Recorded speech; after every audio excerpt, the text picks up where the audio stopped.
안녕하세요. 크립토TV입니다. 오늘은 올해 리플만 왜 잘 버티고 있고 또 리플 소송 종료가 관세 전쟁의 종료, 나아가 알트코인의 상승과도 맞닿아 있는 이유를 차례로 말씀드려 보겠습니다. 그 전에 어젯밤 CPI가 나왔기 때문에 잠깐 짚고 넘어가면요. 분명히 어젯밤에 예상치보다는 낮게 나오면서 한숨 돌릴 만한 숫자가 나왔던 것 같습니다. 자, 요게 인플레이션 차트인데요. 노란색이 CPI, 그리고 파란색이 코어 CPI를 나타내는데 뭐 과거처럼 이렇게 급락하고 있지는 않지만 최근 들어서도 완만하게 물가가 잡히면서 이상적인 모습을 보여주고 있는 것 같습니다. 그리고 어제는 예상치인 2.9%보다 살짝 더 낮게 나오면서 분명히 긍정적인 숫자가 나온 건 맞지만 결론적으로는 약간 좋다 말았네 하는 탄식이 나오지 않았나 생각이 들거든요. 이를 극명하게 나타내주는 차트를 가져와 봤는데 바로 미국 10년물 국채 금리입니다. 보통은 요게 이제 시장 금리로 인식이 되고요. 떨어지면 코인 주식에 좋다, 오르면 나쁘다라고 인식이 되고 있죠. 자, 근데 여기 보시면요. 자, 요때가 CPI 발표거든요. 그러니까 CPI 발표 전만 하더라도 조금씩 올라가고 있다가 CPI가 발표되는 순간 수직으로 낙하합니다. 왜 그랬을까요? 잠깐 환희를 했었다는 건데요. 야, 드디어 이제 물가가 잡혀가고 있구나. 그러니까 패드에서도 기준금리를 인하하겠구나. 잠깐 환희했었다는 거죠. 근데 한번 생각을 시장이 다시 해보는 거죠. 잠깐 기분은 좋았긴 한데, 우리가 아직도 전쟁 중이지. 왜냐면 매일처럼 미국과 캐나다, 미국과 유럽이 서로 보복관세를 한 해 만에 티키타카를 하고 있으니까 뭐 총알 없는 전쟁을 하고 있는 와중에 이거는 별로 큰 뉴스가 아니었다. 현실 자각을 하면서 오히려 과거보다 더 시장 금리가 높은 채로 지금 뭐 마감이 되지 않았나 생각이 들거든요. 근데 여기서 제가 캐나다를 이렇게 노란색으로 표시를 했는데 하나 상식적으로 한번 파악을 해보시면 좋을 게 아시겠지만 3월 12일자로 철강과 알루미늄에 이미 미국은 25% 관세를 때렸습니다. 자국민을 보호하기 위해서, 제조업을 융성하기 위해서라고 하는데, 자, 그 가장 큰 피해자가 여기에서 나오네요.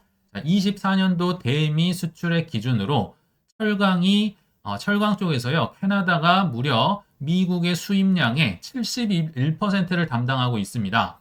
한국 뭐 포스코, 현대제철이 뭐 타격을 받네만에 하지만 캐나다에 비할 바는 아닌 것 같아요. 그리고 알루미늄은 더 심하네요. 미국 수입액의 무려 94%를 캐나다가 담당하고 있다. 즉, 그 철강 알루미늄 25% 관세는요, 캐나다가 가장 큰 피해자라는 겁니다. 그러니까 자꾸 그 발끈발끈, 불끈불끈 하면서 그 전기에 뭐 관세를 때리겠다 하면서 미국의 심기를 좀 거슬리기도 했고 여러 가지 티키타카가 나오고 있거든요. 반대로 얘기하면 관세 전쟁이 종료되기 위해선 캐나다와 미국 관계가 좋아져야 된다. 요게 저는 포인트가 아닐까 생각이 듭니다. 이제 본론으로 들어가서 올해 시가총액 10위권 네오 코인 중에서 유일하게 플러스를 기록하는 코인이 있었다고 합니다. 썸네일을 보셔서 아시겠지만 바로 XRP라는 코인인데요.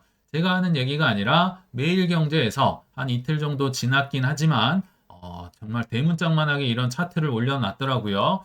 올해 전멸한 시가총액 탑10 코인이라고 발표를 했는데 저는 이거를요.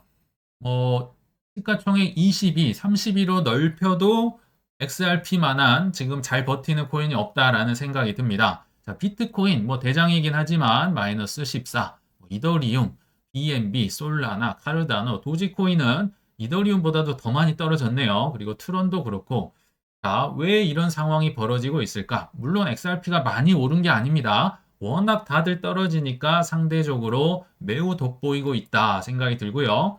또 업비트에서 제가 오전에 한번 캡처를 해봤는데 야, 이 정말 씨가 마르는 조정장에서 거래 대금이 아직도 1조 원이 넘는 엄청난 거래량을 기록하고 있다. 지금 뭐 비트코인, 이더리움 뭐 이거 다 합쳐도 안 되는 거네요. 자, 왜 이런 상황이 벌어지고 있을까? 그리고 마지막으로 SEC에서요. 지금 친크립토 정책을 통해서 웬만한 소송 중이거나 뭐 웰스 노티스 받았었는데 다 훈방 조치 때리고 있잖아요. 너네 잘못 없어. 집에 가 하고 있는데 거의 제가 볼 때 유일하게 소송이 안 끝나고 있는 어찌 보면 이걸 악재라고 해석을 해도 될 것 같은데 이런 코인이 왜 이렇게 잘 버티고 있을까? 여기에 대한 제 생각을 말씀드려 보겠습니다. 앞서 제가 소송이 안 끝났다고 말씀드렸는데 그게 오히려 리플에게 유리하게 작용을 하고 있다 생각이 들고요. 자, 이것들과 리플 소송과 알트코인 ETF 나아가서 알트코인의 상승의 트리거 역할까지도 다 엮여 있다. 소송이랑 엮여 있다고 생각이 들어요. 근데 혹자는 이러실 수 있겠죠. 아니, 지금 리플 소송이 4년이 넘어가는데 소송해봤자 가격에 상관도 없구만 하실 수 있겠지만 아닌 것 같아서 말씀을 드리는 거예요. 자, 폭스 비즈니스 엘리노 테렛이라는 기자가 있죠. 월가의 대표적인 스피커 중에 한 명으로 활동을 하고 있지 않나 생각이 드는데 이분의 주장에 따르면 SEC와 리플 소송이 마무리 단계다. 소송과 가격이 관계가 있을까요? 저는 있다고 봅니다. 믿을 만한 두 소식통이 어딘지 모르겠지만 아무튼 두 소식통이 있다고 합니다. 곧 이거 끝날 것 같다. 현재 합의가 이미 됐었어야 되는데 지연되고 있는 이유는 리플 측에서 오케이를 안 하고 있다는 거죠. 왜냐면 작년 8월에 이미 판결이 났었는데 이것보다 우리 좀 더 유리하게 판결을 받고 싶다라는 거죠. 자, 작년 8월 당시 판사는 리플의 1250억 달러 정도, 아니 1.25억 달러 정도 과징금을 부과했고, 근데 리플 입장에서는 뭐 이 정도야 뭐 큰 돈이긴 하지만 리플은 돈 많잖아요. 이게 핵심이 아닙니다. 정말 큰 핵심은 기관 대상으로 XRP 판매를 영구 금지하는 판결을 받았었다라고 합니다. 요게 엄청난 포인트입니다. 무슨 얘기입니까? 자, 과거에 판결을 토대로 해서 너 좋고 나 좋고 합의를 해버리면요. 벌금이 문제가 아니라 기관 대상으로 합법적으로 XRP를 판매하는 게 금지가 됐었다라고 합니다. 이게 지금 어떤 건가요? 이걸 반대로 얘기를 해보면 이거를 좀 유리하게 바꿔놔야 기관 대상으로 합법적으로 리플을 엄청나게 팔 수 있다는 겁니다. 그렇죠. 그러면 이거는 뭐 기업이나 주식회사로 치면 엄청난 매출을 늘릴 수 있는, 퍼뜨릴 수 있는 큰 기회를 지금 얻기 위해서 소송을 이대로 안 끝낸다는 겁니다. 이미 하려면 진작 뭐 소송 종료하고 승전보를 올렸어도 됐는데 여기 보세요. 리플만 왜 여전히 처벌을 받아야 하냐고 주장 중이다. 4년을 끌었으니까 얼마나 피해가 많았을까요? 그래서 이게 핵심이라고 보시면 됩니다. 하지만 SEC조차도 과연 리플이 실제로 법을 위반했는지에 대해 확신 못하는 듯한 태도를 보이고 있다. 게리 겐슬러가 나가버리니까 완전 코미디와 같은 상황이 연출되고 있는데 아무튼 결론을 말씀드리면 자, 4년간 억울하잖아요. 억울한 이 때린 값, 맞은 값에 대한 보상을 소송 종료되기 전에 확실하게 받고 싶다는 겁니다. 요거를 뒤엎어야 차라리 돈은 내면 냈지. 요거를 지금 돌리고 싶다. 이게 과거에 뭐 증권이라고 하면서 이거 팔지 마. 아니면 내 허락 받아. 이렇게 판결을 했었는데 지금은 요거를 뒤집는 작업을 하고 있다. 그러니까 긍정적으로 이게 근데 조만간 마무리가 된다고 하거든요. 긍정적으로 바뀌면 엄청난 기관 대상으로 매출을 올릴 수 있겠구나. 한번 뭐 연상을 해볼 수가 있겠죠. 그러니까 훈방 조치를 해도 집에 안 가고 있는 겁니다. 그리고 이게 가장 크고요. 그 외에도 뭐 여러 가지 뉴스가 뭐 이유가 있을 수 있을 것 같아요. 예를 들면 이 과징금을 뭐 예전 말씀드렸지만 XRP로 내면 이거 전략적 비축으로 정부가 보관을 하겠구나. 뭐 이런 것도 생각을 해볼 수도 있고 아까 업비트 거래량에서 보셨듯이 한국인의 리플 사랑은 어마어마하죠. 뭐 이런 이유가 있을 수도 있고 또 제가 말씀드린 알트코인 ETF에 저는 휘발유 역할을 한다. 고도 생각이 들거든요. 그러니까 알트 ETF와 소송 종료는 맞닿아 있다라고 생각이 듭니다. 요거를 좀 더 자세히 말씀을 드려볼게요. SEC 소송 종료 엄청난 가격에 호재가 될 수 있다고 말씀드렸어요. 그렇다고 해서 그 매수 추천 절대 아닙니다. 사시려면 7년간 리플은 기회를 줬다 생각이 듭니다. 지금은 이미 많이 올라 있다. 자, 매수 추천 아니에요. 아무튼 SEC 소송 종료와 알트코인의 ETF, 알트 상승과 저는 트럼프 풋, 관세 전쟁의 종료가 다 같이 엮여 있다고 생각이 듭니다. 그러면 이 트리거 시작점이 어디서 보면 시그널을 뭘 보면 알 수 있을까요? 그 시작점은 저는 새 SEC 위원장이 취임할 때라고 생각이 듭니다. 한번 이거 가만히 아마 이 뉴스 보셨을 텐데요. 한번 가만 생각해 보면 이상한 점이 있습니다. 새 SEC가 위원장이 당연히 취임하기 전까지는 알트코인 승인 안 되겠죠. ETF 소송 종료 안 되겠죠. 위원장이 와야 해결을 할 거니까요. 자, 근데 여기서 제가 문제를 삼는 건 폴 애킨스로 이미 지명이 1월 달에 됐는데 아직 언제 될지도 모르겠고 인준 청문회 일정조차 잡히지 않았다. 이거 왜 그런지 생각해 보셨을까요? 일정조차 없답니다. 이상하죠? 물론 과거에 뭐 게리 겐슬러나 뭐 과거 위원장들 보면요. 뭐 3개월도 걸리고 4개월도 걸린 적도 있습니다. 그러나 트럼프는 좀 달랐다는 거죠. 기억나실지 모르겠어요. 작년 11월 17일 이게 트럼프가 이제 그 대선 승리를 하고 뭐 10일 정도 지났을 때 나왔던 뉴스입니다. 자, 비행기에서 2시간 만에 보고받고 갑자기 인선을 하기 시작한다. 이 정도로 트럼프는 급했습니다. 기억나실지 모르겠어요. 법무장관, 국방부 장관, 뭐 다 비행기에서, 아, 그래? 여기 나와 있죠. 충성심을 척도로 그냥 OK를 막 때렸습니다. 급하게 했었던 거죠. 일기 때도 2017년도에도 빨리 한 편이었는데도 인선 발표를 한 달 만에 해치웠는데 지금은 비행기 안에서 취임되기도 전에 하고 있다. 이게 트럼프 스타일이었다는 거죠. 그래서 이 속도전에 참모진도 놀랐다. 분명히 빨리 할 건 다 웬만한 사람들 다 빨리 했습니다. 그리고 최근에 또 인준했던 사람이 있어서 제가 알아보니까 트럼프가 바로 오늘 뉴스입니다. 3월 13일 연준 2인자의 미셸 보우먼을 내정을 했다. 이분이요, 참고로 규제 완화론자입니다. 은행들 대출 풀어주고 유동성 좀 공급해줘, 금리 인하해줘, 뭐 이런 분이거든요. 이분이 내정이 됐는데, 그러니까 뭐 시장은 좀 환호를 할 만한 일이거든요. 근데 이걸 얼마나 빨리 했는고 봤더니 기억나실지 모르겠어요. 페드에 메파 인사 마이클 바라고 부의장이 있었거든요. 이분이 사임한 지가 2월 28일입니다. 2주도 채 안 지났어요. 근데 냅다 미셸 보우먼을 지금 내정을 했다. 사임 직후하고 뭐 지금 2주도 안 돼서 내정을 한 거거든요. 이게 트럼프 스타일인데 왜 아직도 SEC에 이어서 CFTC 위원장까지도 아직 이거 인준을 안 하고 있어요. 청문회 일정조차 안 나왔다. 한번 생각을 해보시죠. 저는 이게 다 지금 일부러 좀 늦춰가고 있다, 연기를 하고 있다라는 생각이 들거든요. 자, 반대로 한번 해석을 해보면요. SEC, CFTC 위원장, 여기에 지금 그 코인 규제에 더 힘을 더 실어주려고 하잖아요. 이 두 분의 위원장이 취임을 하면요. 더 이상 막을 명분이 없습니다. 지금 안 그래도 SEC에서 문제 있던 곳들, 뭐 니네 다 훈방 조치 풀어주고 있고, 친크립토 정보가 들어선 판국에 이 리플이랑 소송 계속 하고 싶을까요? 그럴 리는 없습니다. 그래서 이들이 취임을 하는 게 저는 시그널이다. 요거 트럼프 풋 관세 전쟁 해결하고 알트코인 ETF 승인하고 소송까지 종료가 되는 시그널이 될 수 있다. 더 이상 미룰 이유가 없다는 거죠. 그래서 위원장의 취임 날짜가 저는 또한 뭐 이 큰 힌트가 되지 않을까 한번 생각을 해보자는 겁니다.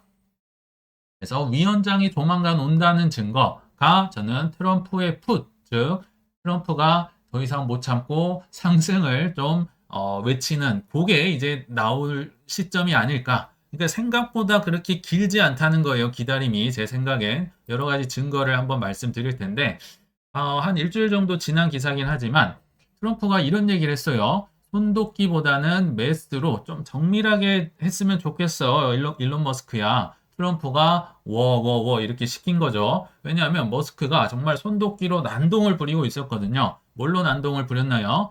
도지라는 부서에서 비용을 아끼기 위해서 공무원들 다 막 내쳤잖아요. 그러니까 뭐 비용이 줄어들긴 하죠.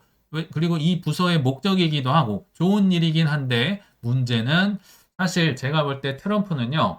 그러니까 성장은 올라가고 비용은 줄어들고 이거를 좀 속도 조절을 해가면서 비슷하게 가면 좋겠다 싶었는데 지금 성장은 아직 관세 전쟁 때문에 못하고 있잖아요. 근데 그냥 막 손도끼로 찍어버리니까 비용은 팍팍 떨어지는 거죠. 뭐 비용이 떨어지는 건 좋은데 예전 말씀드렸지만 GDP마저도 떨어집니다. GDP에 정부 지출 비용이 굉장히 많은 부분을 차지하고 있는데 이게 너무 줄어들었다는 거죠. 그러면 경기 침체, 특히 1분기 GDP가 역선장했다. 트럼프가 돼봤자 별거 없구나. 침체라는 단어는 누구나 싫어하는 단어죠. 자, 그럼으로써 이분은 주식시장을 안 보고 있다곤 하지만 이제 그만해라. 뭐 이런 식으로 지금 좀 제동을 걸고 있다는 거죠. 요거까진 싫다는 거죠. 자, 그리고 또 하나 증거가 이것도 뭐 말씀드렸지만 유럽이나 중국이나 지금 엄청난 돈풀기를 통해서 증시가 재미가 있습니다. 홍콩도 그렇고요. 꽤나 즐거운 상황이 파티가 벌어지고 있다. 트럼프가 알고 있습니다. 나도 이렇게 할 수 있는 거를요. 자, 독일 정부가 인프라 투자에 700조, 국방비 확대 속도. 그러니까 독일 정부 하면 뭐 여러 가지 뭐 우크라이나 사태를 보거나 과거의 러시아 전쟁을 보거나 해서 국방비가 자꾸 타이틀로 올라가는데요. 사실 국방비는 미끼입니다. 무슨 얘기냐면요. 지금 유럽, 특히 독일 증시가 올라가는 이유 중에 하나가 국방비는 4천억 원 유로 정도를 쓸 거라고 검토가 되고 있는데 인프라 투자 이거는요 뭐 좋게 말해서 인프라고요 그냥 각 부처에서 돈을 찍어낸다는 겁니다. 뭐 코로나 때처럼요 그게 약 4천에서 5천억 유로 정도가 예정이 돼 있습니다. 그러니까 명분은 국방비인데요 그것보다 배보다 배꼽이 더 큽니다. 우리 정말 못 살겠다 이제는 금리 인하하고 돈 풀어서 파티를 벌이고 있다. 트럼프가 보고 있다는 겁니다. 나도 할 수 있는데. 그리고 트럼프는 예전에 한번 시간표 소개해 드렸었죠. 관세 전쟁이 끝나면 약달러를 갈 타이밍을 재고 있는데 그 중에 한 방안 중에 하나가 마로라고 리조트에서 뭐 협박일지 협정일지 합의라고 해야 될지 모르겠지만 야, 다 일로 와봐 해서 동맹국들 다 부르고요.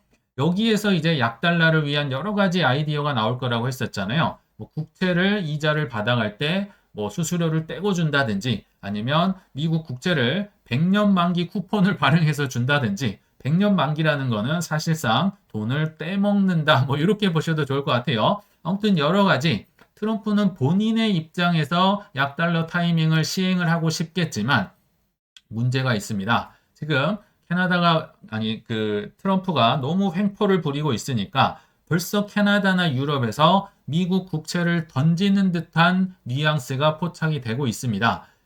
채권 던지면 어떻게 된다고요? 약달러가 되는 트렌드가 만들어질 수 있습니다. 그렇게 연결이 돼 있는데 또 과거의 역사가 또 증명을 하고 있거든요. 자, 18년 6월 기사입니다. 이때만 해도 이제 트럼프 일기 집권 때는 17년도에는 오히려 감세하고 유동성을 풀었고 18년부터 관세 전쟁을 하니까 미국 국채 보유자들이요 열받죠. 자꾸 때린다고 하고 그러니까 똑같은 상황이에요. 무역 전쟁 속에서 매도 행렬을 이어나갔다. 뭐 이때 당시에 이제 중국이 때려 맞으면서 이때부터 국채를 엄청 던진 겁니다. 그리고 러시아도 엄청 던졌었고요. 그러니까 약달러 기조가 조금 이어졌었다. 근데 동맹국들도 이때 던졌거든요. 이 상황이 똑같이 벌어질 수 있다. 무슨 얘기입니까? 트럼프가 원하는 타이밍에 약달러가 나오는 게 아니라요. 그 전부터 나올 수가 있다는 겁니다. 무슨 얘기예요? 그러니까 트럼프가 지금 압박을 받고 있다는 겁니다. 똥줄이 타는 거예요. 약달러는 지금 나오면 안 되는데, 근데 실제로 DXY가 점점점 떨어지고 있었죠. 그러면 본인의 의지와 시간표와 다른 상황이 벌어질 수도 있다. 그래서 트럼프는 결론을 맺어보면 그만해라.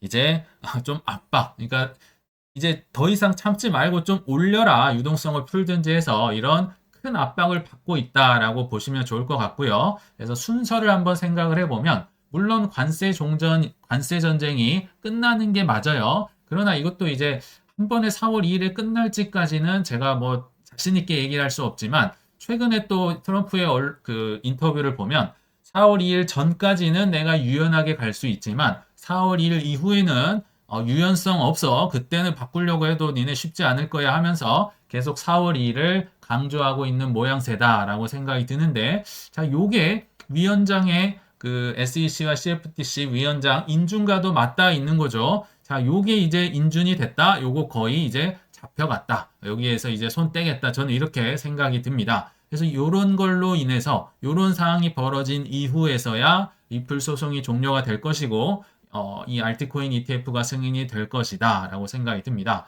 또 저번 댓글에서 보니까 ETF 승인이 좋은 거냐? 뭐 승인되면 떨어지던데 당연한 겁니다. 호재는 항상 승인되기 전에 올라갔다가요. 승인이 돼버리면 그 직후에는 떨어진다는 거 뭐 당연한 얘기지만 참고로 좀 말씀을 드렸어요. 그래서 오늘 결론을 맺어보면 트럼프는 굉장히 지금 똥줄이 타고 있다.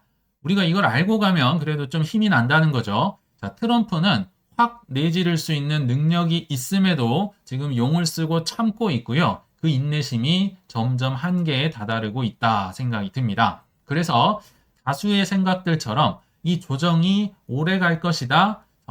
생각보다 오래 갈 것이다. 저는 그렇게 보질 않다고 한번 생각을 해보면서 이만 물러가도록 하겠습니다. 시청 감사합니다.